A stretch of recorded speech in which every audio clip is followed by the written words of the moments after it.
To Half the Battle. I'm your host as always, Daniel Levi, and joining me now is Platinum Mike Perry. Mike, welcome to Half the Battle.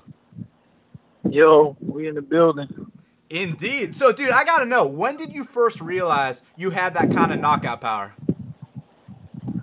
Oh man, I don't know.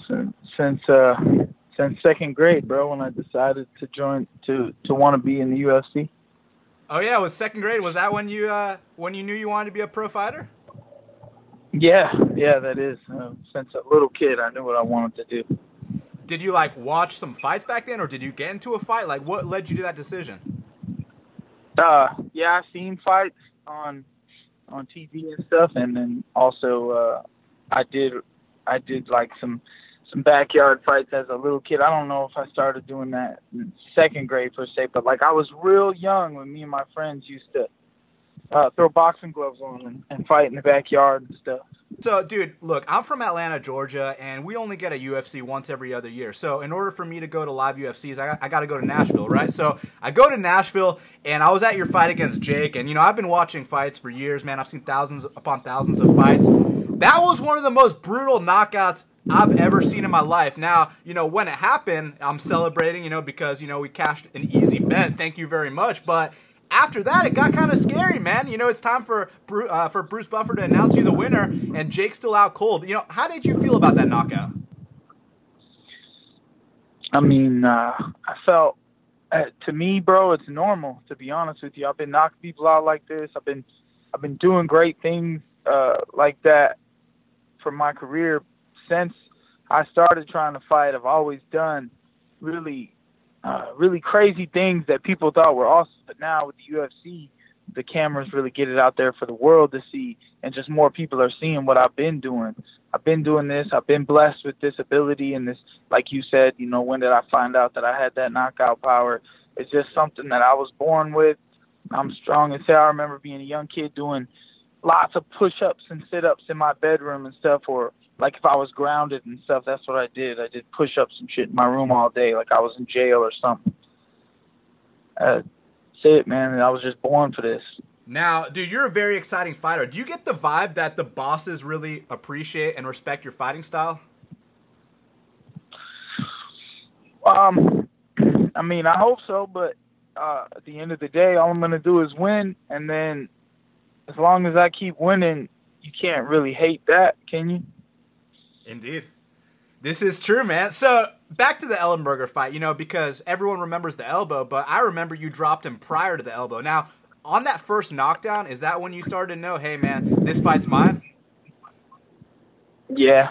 Once I smell that blood, man, I'm pretty savage. I think, what's his name? Brian Sand even said that right before. He was like, oh, he's going hunting now. Once this kid hurts you, man, he smells it, and it's just something changes, because I'm definitely down to get hit, to give a hit. I was just watching my fights today on UFC Fight Pass, the Danny Roberts fight. Man, what an awesome fight that was. That totally should have been fight of the night. And it's just, I don't know, you can't hurt me when I'm determined like that. Once I hit him with that left hook, I was like, he could hit me with a truck right now, and I'd still find a way to get him. And, I mean, it's easy to say that when it goes the way it always goes for me. I always get that knockout. No one's ever really taken that shot and kept coming. I mean, Joban, I was watching the Joban fight. He took a couple shots, but I didn't hit him with the shots that I could have hit him with. But that's okay. We'll see if he wins this next fight, and me and a rematch in the future. Yeah, I mean, we're going to talk about both those fights in just a second, man. But, staying on this Ellenberger fight, man, that first round, I mean, you look great in all your fights, but that was the smartest Mike Perry that I've ever seen. Was that a result of the Joban fight? Did you take a lot of lessons from that and apply that in the Ellenberger fight? Yeah, I'd have to say so. Each next fight, or the last previous fight, definitely teaches you a lot for your next fight. The next one's always the best one, and it's always the toughest test in your career. But I did learn a lot from that fight, and it was a couple of world-class kickboxers were in there. teaching each other a couple of lessons, and I'm sure he learned some things from me too, even though he won. But, I mean, the Ellenberger fight, I watched the first round, and it was, I guess you say, smart, but it wasn't enough for me because I didn't like it. I watched that first round, and it was, I don't know, it was too much setting up, and it should have been more go for goal, go and get his ass. And but, hey, it worked out in the second round, so I can't be upset with myself. But recently, Kobe Bryant was telling us that even on the fights that you win or even in the games that you win, look at the things that you did wrong there. So, I mean, I looked at I compared Danny Roberts and Jake Ellenberger fight, and the way that I pressed forward in that Danny Roberts fight in the first round, it was like the pressure that I put on that guy in the first round was world class. And that's why I realized that, damn, I'm in the UFC because of my ability to do that. And I didn't do that against Jake. I figured, I thought, me as a better boxer would figure him out and I'd hit him with that first shot earlier. But it didn't happen because, I mean, Jake, if you look at his stats through UFC websites and things like that, his defense is really, really good. It's like 86% because he moves, he doesn't get into unnecessary conflict, and he tries to be smart. And I didn't like how smart I tried to be in the first round, so I need to find that balance there with that platinum pressure that I put, and also being smart as well. Man, that's really interesting that you say that. And the reason I bring that up, man, is because, we know, we've watched all of Jake Ellenberger's fights. You know that this guy is very dangerous for the first 3 or 4 minutes of the first round, but historically he kind of fades. So that's why I thought it was smart on your part. But obviously you're not satisfied with that. Nah, man, because it's I come to fight, you know what I mean? And I seen that first round as like, I was kind of boring for me. I was like, oh man, I hope other people didn't think this was boring. And that I was trying to figure out another professional fighter, but I'm working on things, and I'll be able to move forward and put pressure and still figure people out without taking damage and applying damage as well. So the Danny Hot Chocolate Roberts fight, man, we learned a lot about you in that fight. Now, could you feel Hot Chocolate breaking? And the reason I ask that is because he would hit you with his hardest shots and you would keep walking forward. But whenever you would hit him, he would get rocked, especially at the very ends of the rounds.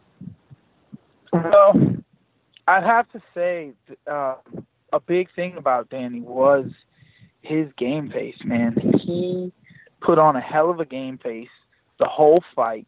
I didn't think he was breaking. I wasn't sure if it was about to end. I didn't know if we were going to decision and, if he was going to make it there or not. And he came to fight and all this. And I was having so much fun in that fight. And it was the best fight I'd ever been in before, as far as up to that point in my career. And like I said, man, he had a hell of a game face on, and in this level, I don't think guys really break, man. Guys don't break here in the UFC. Most of the time they don't, but I know that the one thing that's always going to break people that I have is when I hit you with a clean one, it's probably going to be it. Yeah, now, obviously, when you go back and watch that fight, I'm sure you've noticed that you basically knocked him out 3 separate times in the fight at the end of all 3 rounds. But live in person, did you know that? Yeah, my corner was like, man, that was good, way to finish a round, stuff like that. But I guess I watched it a couple of times, so maybe I feel that way. Because I watched it, I'm like, damn, I almost had him at the end of both of those rounds. And then, but that's how I train.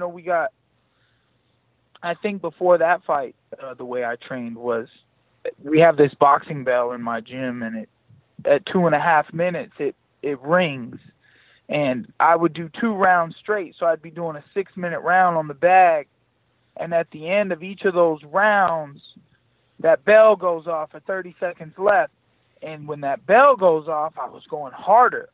So in my mind, my body kind of learned, it was like muscle memory that at 4.5 minutes, go hard, you know, and put yourself in danger, even, or if you have to, even to land a shot, you know. So, and then I wouldn't get hit, and I'd be the one finishing the round strong. I did notice that I really turned it up in the last 30 seconds of all 3 rounds. Now, your UFC debut, you go in there against Hyung-Yu Lim. I mean, this is a guy that went 5 rounds with Tarek Saffiedine. Neil Magny had to go through some serious shit before he was able to get the win.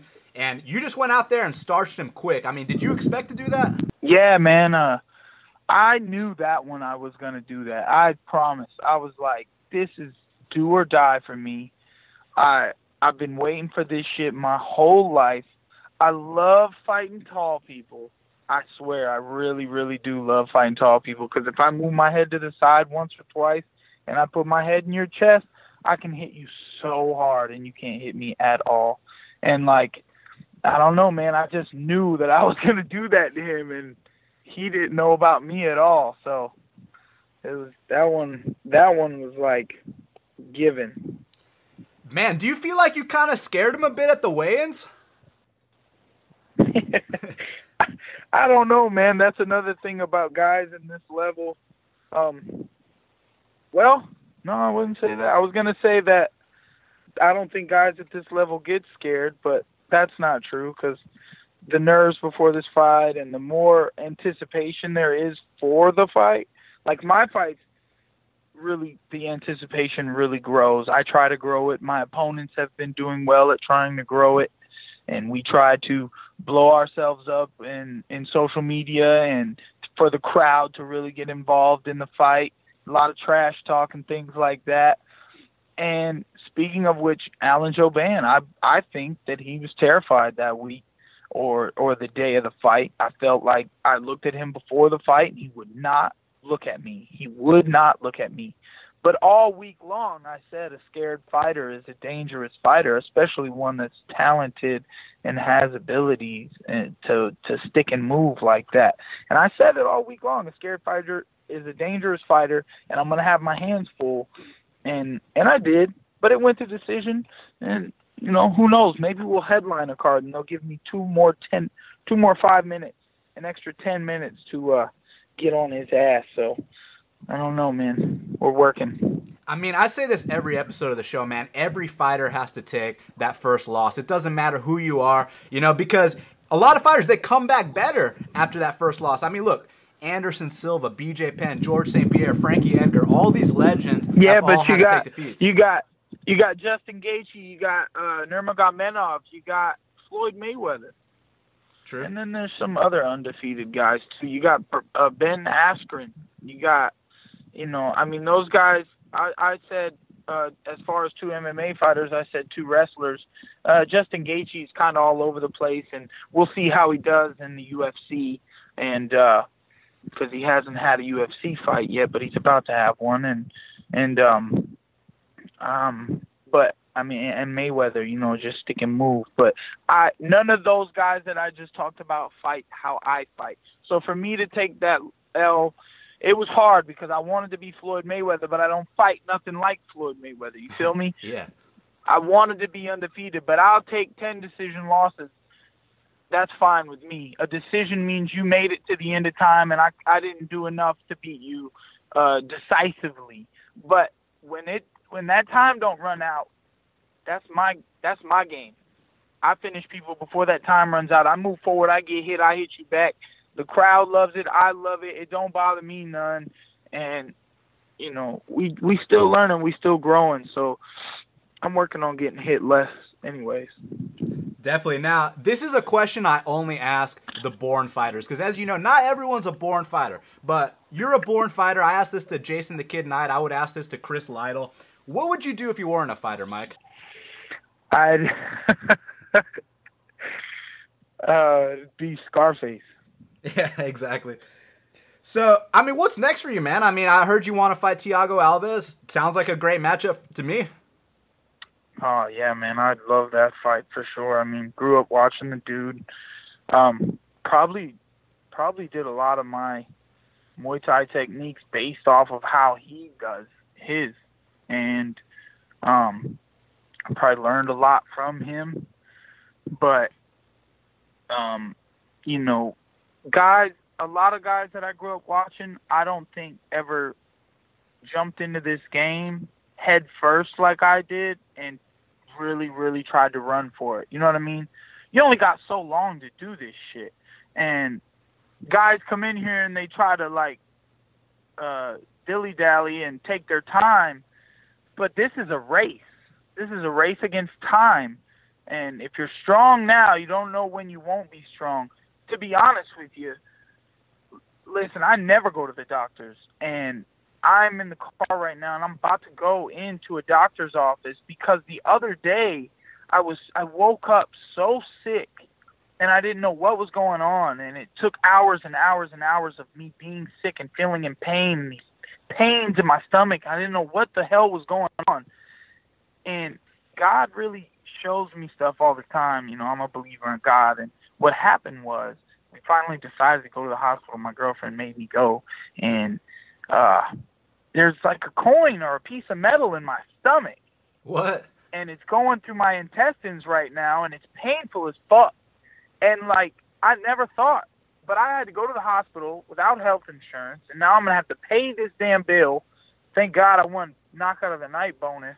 And I'm going to pay this bill, and I'm also getting health insurance, so if this shit ever happens again, I didn't think I'd be going to the hospital anytime soon, but I also didn't think I'd have a coin or a piece of metal in my stomach. I don't remember eating this shit. But you never really know, man, where this shit's going to go. So you gotta run balls to the wall. What did they say about horns of the bull or some shit? I don't know. Grab the bull by the horns. Grab the bull by the horns, baby, and fucking go for it, because that's what I'm doing, bro. I'm going to run full speed until I run into a brick wall, and we'll see who survives, me or that wall. I think I'm going right through that wall, and I'm going to take that championship belt, and I'm going to take over the fucking UFC, and I'm going to change the game forever. Yes, sir. Now, real quick, man, since you brought this up, are you all good? We about to go find out. I'm about to go see a GI specialist, which is like a gastroenterologist, and he's going to take a look and see what the hell is in my stomach and see if we can get it out or if it'll pass through. And we'll see, man. But, you know, I'm my biggest enemy. Shit, whatever's inside of me right now, I'm hurting myself more than any of my opponents ever hurt me. So, you know, it's a battle with myself that I got to stop fighting myself. I got to become my teammate, and I got to do things smarter, better. And, like I said, man, just got to grow and keep learning. I'm 25 years old. I've been doing this shit right so far, but I'm going to do it even better. It's just going to get so much better, man. Wait for my next fight. It's going to be so fun. It's going to be so good. I cannot fucking wait. They're making me wait so long, bro. After that big knockout, and I'm like, come on, let's go. I'm ready to kill somebody else. Let's go. I don't think anybody wants it. I think that's what it is. Thiago wants it, but then I heard that sometimes the location is harder to find than an opponent. So now, let me ask you something, man. Can we ever expect Platinum Perry to submit someone, or do you just love to knock a motherfucker out? I did say that if I fight Thiago Aldo, that I think that our Muay Thai will clash, and that mine will prevail, and he will start going for takedowns. And if I don't stuff them, if he does get them, he could be my first submission victory. I am really sneaky on the ground. I am tricky, and I am very strong. So if I grab one of your limbs, I will try to rip that motherfucker off. And I'm pretty strong, so it's possible you will see a submission victory from me. So if I had always finishing though. If I had to bet money on it, Platinum Perry will have a submission victory before it's all said and done. Yeah. So, dude, tell me about your mindset, man, because you're actually a lot more positive than most. And what I mean by that is I see all these guys complaining. I've never seen you complain before. What is there to complain about, man? Life is great. It's a beautiful day outside. The sun is shining. The birds are chirping. Dogs are barking. Bitches are twerking. Whoa. And, man, we just out here, man. We making money for punching people in the face, telling the world in 2 minutes in that mic time what we think about the world and how we think in the world, and they either hate it or love it, and so far my shit's been blowing up, so I'm happy that the world can see eye to eye with me and they enjoy my entertainment. Yeah, keep it up, man. Now, dude, what did you learn at that athlete retreat? Because like I said, back to the mindset talk, a lot of these guys take that for granted, but it seemed to me like you learned a lot. Yeah, I did. Spoke to some world-class athletes, which, the champion of the world was out there too. It's really cool to me every time I have a normal conversation with that guy, because, I don't know. I can't even explain it. It's the champion of the world, and I'm in his weight class, and I'm trying to take his belt one day, and it's so cool, man. I feel like I've met a new age Muhammad Ali, or I am a new age Muhammad Ali, or we're just out here making history, and 100 years down the road, some kid's gonna have a dream, and he's gonna be looking at videos of me, and he's gonna be like, man, that guy was the greatest. Everybody calls me the GOAT now. Well, a bunch of people, not everybody, but it's cool. A bunch of people call me the GOAT. Man, Tyron Woodley, speaking of him, he's got a lot of respect for you. I'm sure you've heard the things he's had to say. When you visualize your career, how far away do you think you are from that He's humble. He's just humble, man. He respects everybody, as long as you stay in line. He's a dangerous cat. Don't let him fool you. But that fight isn't far. That fight's not far down the road. And, we'll see where it goes. I'm gonna get my next fight. I'm gonna win that fight, and then I'm gonna get the fight after that, and I'm gonna win that fight, and then we'll see where I am and what's going on. And I'm looking forward to, other than fighting, other opportunities in my life too that fighting is bringing to me. And that, back to your question about the UFC retreat, what I learned, that was a big thing that we talked about, the UFC and our prize fighting being a platform to upstage our life in other ways and show the world other things that we can do. And before I let you go, man, give me a fight prediction on this one real quick. Yoel Romero is fighting Robert Whittaker. Isn't that just an incredible matchup? It really is, and the cool thing is that Whittaker kind of he's really strived on a couple of last-minute opportunities for himself. You know what I'm saying? Like, he's gotten a couple last-minute calls, or took a fight that, on short notice that people didn't expect him to win, or he's been the underdog. And, man, he's really shown what he can do. But Yoel is so wise, so grown up in the head, but so young in the body and spirit, so powerful and savage. I'm really interested to see, but I think, listen, as far as Yoel with his age and all that, I think one day he will be champion. And in order for him to be champion, right now he cannot be stopped. So I don't see him being stopped by anyone until he becomes champion. Man, I cannot wait for that. Mike, thanks so much for taking the time to speak with me right here, right now on Half the Battle, man. Let the audience know where they can follow you on social media. Anything else you want to tell the fans, go ahead. Hey, shout out to Half the Battle for having me. Follow me at Platinum Perry on Twitter and Platinum Mike Perry on Instagram. And keep up with us in the UFC and look for my next fight. I'm looking forward to it. I can't wait till they call me and tell me that it's time to go to war, baby. That's what I do. Shout out to everybody listening, and everybody stay blessed. Peace.